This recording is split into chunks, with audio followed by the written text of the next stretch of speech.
sorry, well, stop believing, girl. I'm trying to stay in shape. It's hard. I went to LA Fitness, right? I'm greeted by the trainer, this like young cut Gen Z kid named Chad or something, right? And he checks me out, and he's all serious. He's like, so Erik, is this your first time at a gym? I said, ever? I'm 48, asshole. I don't just go to Krispy Kreme, right? So he starts like checking all my fat and everything, and I'm like, I will shred it. Oh my God, one day I'm gonna walk in here, I'm gonna be so proud, everybody's gonna take one look at this body and say, wow, that guy definitely takes Ozempic, for sure. He's got that glow, he's got it.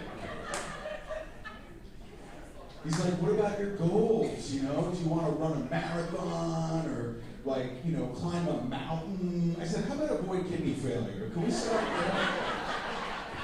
I'm going to climb my own stairs, dude. What are you talking about? Because they treat us all like we're training for the Olympics or something, right? We need to reimagine gyms, okay? Because when I walk in there, I see all these fancy slogans like impossible is nothing or stronger every rep. You see all that displayed. When I walk in, I just want to see, holy shit, you showed up. This fat bastard's back.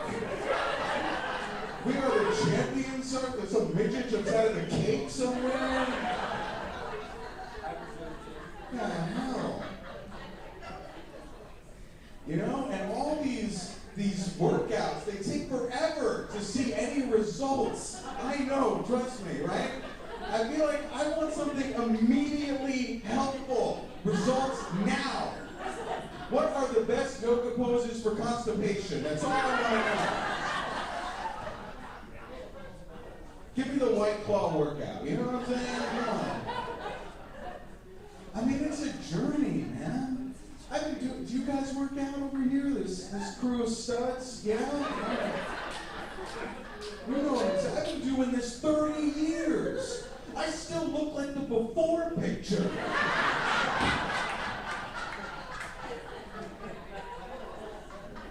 I never had my after moments, all right? And then, Chad, the trainer, sees me trying to work out. I'm lifting 8 pounds. He's like, yeah, baby, you getting swole? I'm like, yeah, swollen as shit, dude. I'm cranking Eye of the Tiger. I got a headband on. And those endorphins, play with your mind, right? Because when they kick in, you start to feel good for a minute, right? I'm walking around like, damn, I must look like one of those, fancy, Greek statues all cut on, a patio. And then I catch a glimpse of myself in the mirror and see Danny DeVito. And I'm like,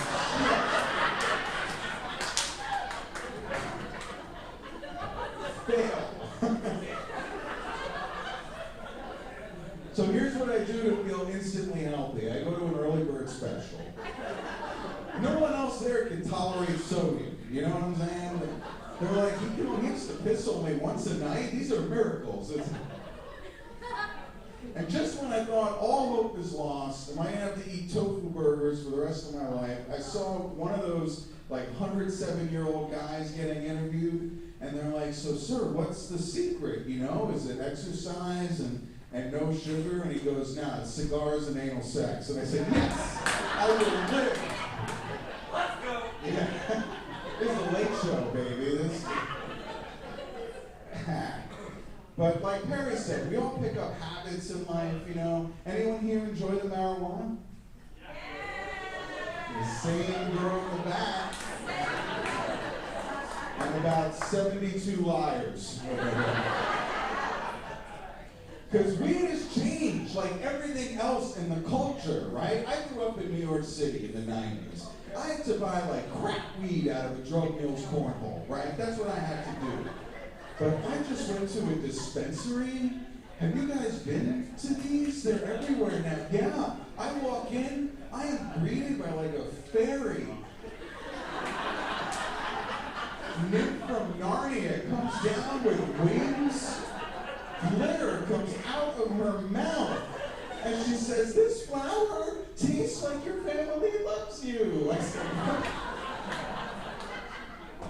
but you know what? Sure enough, I smoked it. Next thing you know, I'm on the phone like, I love you too, Grandma.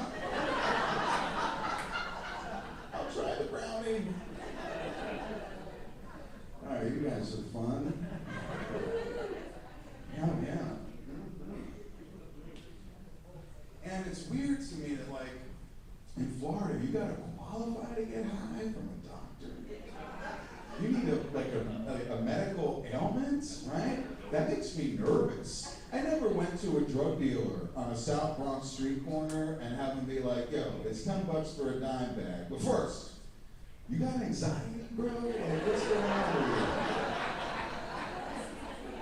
So I finally go to the doctor, and I'm nervous about it. I just want to qualify. So I fill everything out. I go in, I shake his hand. I say, doctor, you know, you may be aware that I have a history of anxiety. He goes, whoa, slow down. The gummy just kicked in, man. Hold on. Some reggae comes on, you know. But you don't even need a prescription anymore. You don't even need it because weed is everywhere. Have you noticed this in the culture? It's everywhere. I was just at an oceanfront cafe here in Florida, and I ordered a drink right off the menu called the Mind Eraser. Okay, no alcohol. It just had like a little THC in it, right? But it was mostly like pineapples and berries. You know, it's like a gimmick, really. They were delicious. I gulped down 2 of them. And an hour later, I thought I was a seagull. Having actual conversations with other seagulls. This dude never, the waiter didn't say shit. He's just like, how about another mind eraser, sir? Thinking, I can't wait to see this asshole on Cops. Florida man humps a tree, thinks he's a seagull.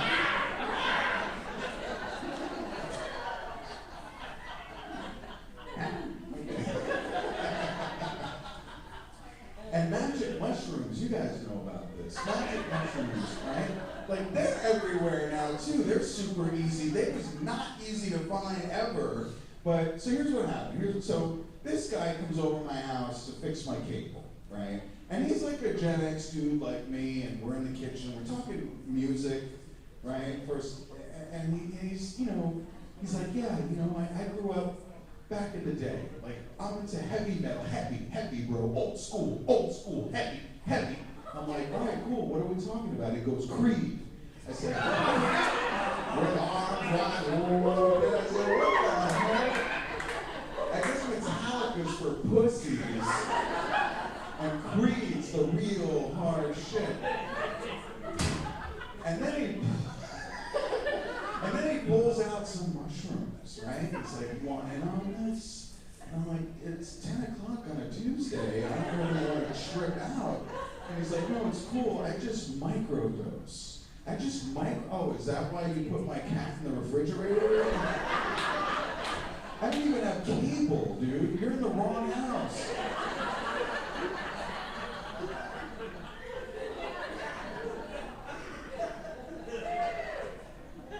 I got busted once. You guys mess with them? What are you guys into, this crew? It's like this crew of like very sexually virile 30-year-old men and one very lovely woman. How are you with them? How is that? Let me rephrase. No. That's okay, I'll come back to it. We can think of an answer to that one. I got busted smoking weed once in the 90s, when it was still a crime, right? When it was respectable. I was in my college dorm, smoking fat joint, sipping on gin and juice, you know what I'm talking about? And I ordered, you know what I'm talking about, and I ordered Domino's. And I'm like waiting, and finally there's a knock at the door, but it's some kid in a security outfit going, I'm gonna need to see some ID. And I was like, well, I'm gonna need to see some breadsticks, asshole. And he's like, well, you're gonna have to come with me. And I said, why? With the lit joint still in my hand. So It was an instant court date. Yeah, instant court date. I had to go to court on this as a kid. And I took it to trial, right? And the judge came back not guilty. Yeah, my own lawyer says out loud, "You sure?"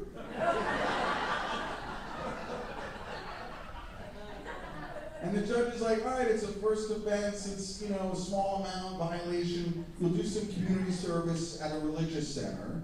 And I was a bit of a wise ass back then. I said, "Judge, that's perfect. Did you know a lot of people in the good book were getting stoned?" And he was like, "Yeah, they were getting stoned to death, you idiots." I was very worried about my dealer, who was there looking at real time. But I said, "Don't worry, I'll reconnect with you when you get out, Dad." It's okay. My dad grew up tough. I grew up tough in the 80s, Gen X kids. Kids today are pussies. What's going on? With the tech war, the trigger spaces, the battle, all this and that, right? In the 80s, we grew up tough. I got bit by a horse once. I just went to school with untreated rabies. No one gave a shit. Turning in a table, but no one cared.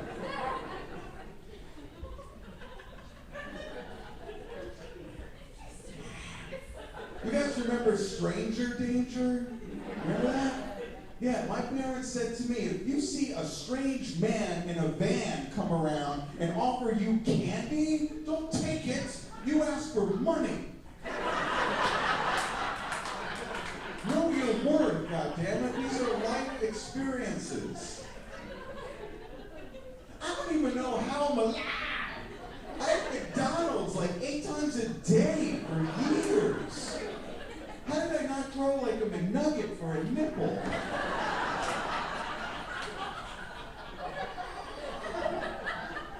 My parents left me for like days at a time at the Ronald McDonald house. He's in that red hair with the creepy yellow onesie, just like chilling on a bench, watching us play. His best friend's the Hamburglar, snatching lunches, violates his parole, they send him back to prison.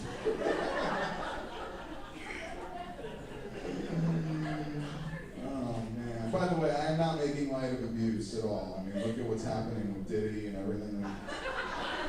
Even R. Kelly's like, shit, I thought I could fly. That's crazy. You guys remember Marlboro Miles? Anybody back in the day? Marlboro Miles, right? Yeah. Basically, it was like the original loyalty program where you would get reward points based on how many cigarettes you smoked.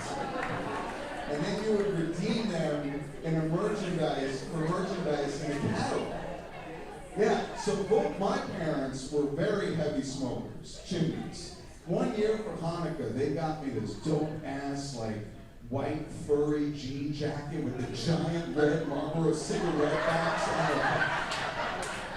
Guys, I was 12. It looked like I was selling NASCAR tickets. I looked like McConaughey and Dallas Buyers Club. I worked at OTB or something. But we didn't care back then, right? Even basic stuff, coffee, we drank whatever swill they gave us. Now we're like, we need Medinets, right? We need a white chocolate Lotus Mocha alphabet with sustainability for an African child or some shit. What the hell? You know, back in the day, we got loose, we drank, we smoked. You know what I mean? It was a whole different time. For a while, my teachers, when I was a kid, thought I was dyslexic. And I said, no, you don't understand. It's just that my dad has been stopped for DUI so many times, I learned to say the alphabet backwards.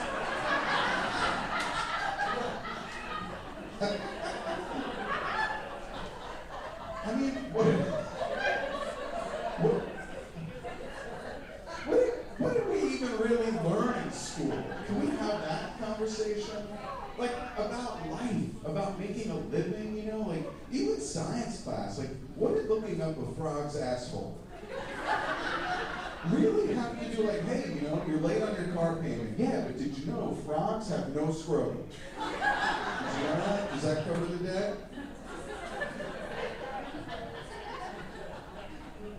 I had no life skills, ladies and gentlemen. I studied Shakespeare in college. At my first job interview, they were like, can you be here at 9 with the spreadsheet? And I was like, to be or not to be? I brought a sword. I didn't know what I was doing. Yeah, they didn't teach us anything, I mean, nothing about, even the Boy Scouts. Like, I was in the Boy Scouts. They're trying to teach me to survive in the woods. Why? I was just trying to hide from the scoutmaster the whole time. They're trying to teach me to survive. I'm tying knots. Help me survive a soft real estate market. You know what I'm saying? Yeah. I mean, school didn't teach us jack about money at all. When you think of nothing about like savings, loans, interest, bribes, political kickbacks, offshore accounts, tax shelters, laundering drug money. Nothing helpful. Breaking Bad was like a documentary to me.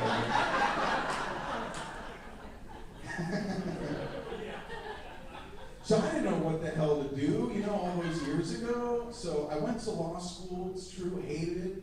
Practiced criminal defense for 2 years. Yeah, I was not the Lincoln lawyer.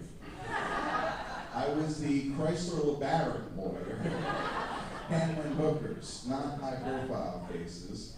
And and one of them tried to pay my legal services in sex toys. Yeah, I know. And it wasn't even, and I'm like, oh, I'm a lawyer now, it's all fancy, and she's trying to pay me. And it wasn't even that she didn't have the money that upset me. It was more that she must have had a moment where she looked at me and thought, I think this guy could really use a pair of chaps, a pile of beads, and a butt plug, and leather mask and nipple clamps. So anyway, so I had this office in Venice Beach for a while, and this like one homeless dude used to always hang out there, and I had these shirts made to promote my firm, right? And he was like, giving me like, let me get some of those, and I thought, oh, cool, you believe in what I'm doing? And he was like, no, not at all, I just need clothes, you idiot. But he's like, give them to me, I'll pass them out. So I figured, all right, what the hell, why not, So I give him a bunch. Sure enough, a week later, I'm driving around Los Angeles, and I start to see like all these homeless crackhead dudes wearing like criminal law shirts. They're under the bridges, by the beaches. The cops try to kick them off the courthouse steps. They said, excuse me, that's my marketing team, asshole. But I quit a million years ago. The system was rough. People would come to me every day like, Erik, I just want to see justice, where is justice? And finally I just said, dude, you got to go to Tampa. She's a stripper with an eye patch. That's the best. All right, what's happening, fellas? I feel like, how many steroids do you need for 3? No, but I'm trying to think, like, where do you think, are you guys brothers? I mean, not Eskimo brothers, I mean, like, anyone from New York here? Yeah. Holy cow. Where's this whole table from? That does not count, baby. No, welcome. I'm from New York, but I lived out in LA and Vegas for a long time. But I always kind of kept that New York attitude, Like the cop pulled me over recently, right? He goes, I clocked you doing 50 in a 30. Is there a reason for that? I said, yeah, I didn't see you. What's with the trick questions, Chris Angel? What is this?